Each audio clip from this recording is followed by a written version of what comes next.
Reels ఏవో చూసుకోమన్నాడు, ఎందుకు వాళ్ళ గురించి ఏమంటాడు ఆ రీల్స్ను అవేవో నిన్న కూడా నా గురించి కూడా ఏదో మాట్లాడినట్టు చూసాను, ఏదో అన్నారుగా, ఏమన్నారు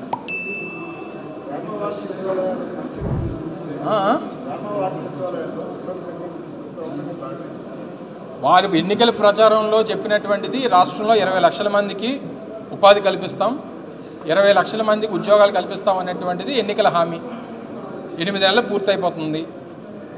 2.5 లక్షల మంది వాలంటీర్లు తీస్తారు, 15,000 మంది ఎక్సైజ్ డిపార్ట్మెంట్ నుంచి పనిచేసినటువంటి అవుట్సోర్సింగ్ సిబ్బందిని తీస్తారు. ఇప్పటికే దాదాపు 4 లక్షల మంది ఉద్యోగస్తుల్ని ఈ ప్రభుత్వం అధికారంలోకి వచ్చినటువంటి 8 మాసాల్లో తొలగించింది. ఇంతమందిని తొలగించి నువ్వు మళ్ళీ కొత్తగా ఇక సచివాలయ సిబ్బంది ఏంటి, రేపు పొద్దున అందరినీ జీతాలు ఇవ్వట్లేదు ఇలా స్టాఫ్కి. స్టీల్ ప్లాంట్ నుంచి గొప్పగా మాట్లాడుతున్నారు, స్టీల్ ప్లాంట్లో ఎంప్లాయీ జీతాల్లో ఆల్మోస్ట్ 4 నెలల నుంచి లేవు. కాంట్రాక్ట్ ఎంప్లాయీస్నేమో 3,500 మంది తీసేమని చెప్పి డైరెక్షన్స్ వచ్చాయి. వాలంటరీ రిటైర్మెంట్ పెట్టుకోమని చెప్పి 2,000 మందిని ఆదేశిస్తూ ఉన్నారు. 20 లక్షల ఉద్యోగాల సంగతి దేవుడెరు. ఉన్నటువంటి ఉద్యోగాలు తీయకుండా ఉండాలనేటువంటిది ప్రజలు కోరుకుంటున్నారు. నిన్న దావోస్ వెళ్ళి వచ్చి ఏం మాట్లాడుతున్నాడు ఆయన, ఇది ఒక మిథ్య అంటున్నాడు. అంటే 10 సార్లు దావోస్ వెళ్ళిన తర్వాత తెలిసిందా మిథ్యనే.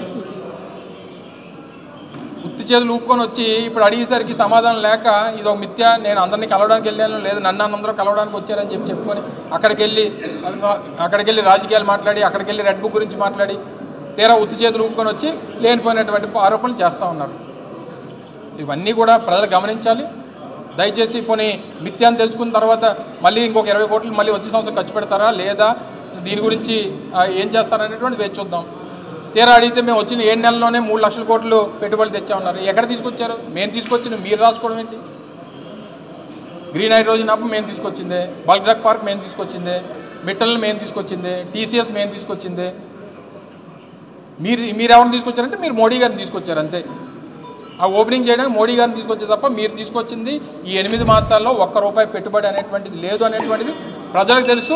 ఒకవేళ ఆ రుజువులు ఏమైనా ఉంటే మేము చూపించగలం, వాళ్ళని చూపించమనండి. ఎందుకంటే గ్రీన్ హైడ్రోజన్ హబ్కి పర్మిషన్స్ కానీ ఆ ల్యాండ్ కన్వర్షన్స్ కానీ సంతకాలు పెట్టింది మంత్రిగా నేను, గ్రీన్ హైడ్రోజన్ హబ్కి పెట్టింది నేను, బల్క్ డ్రగ్ పార్క్ పెట్టింది నేను, వీటన్నిటికి కావాల్సినటువంటి అప్రూవల్స్కి సంతకాలు పెట్టింది నేను ఇండస్ట్రీస్ మినిస్టర్గా. చెప్పమనండి వాళ్ళ హయాంలో ఏం తీసుకొచ్చారు, 8 నెలల్లో దేనికైనా రెడీ అని చెప్పాం, చర్చకి కూడా రెడీ అని చెప్పాం. Thank you.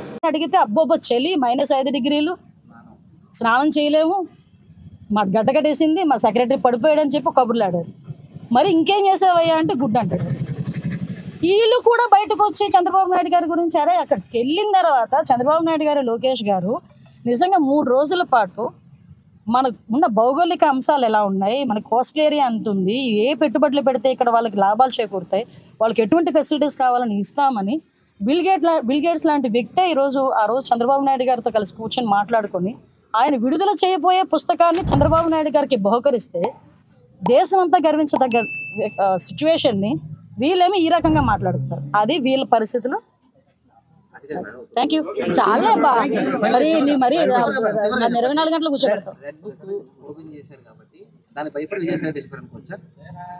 ఆయన అడగండి.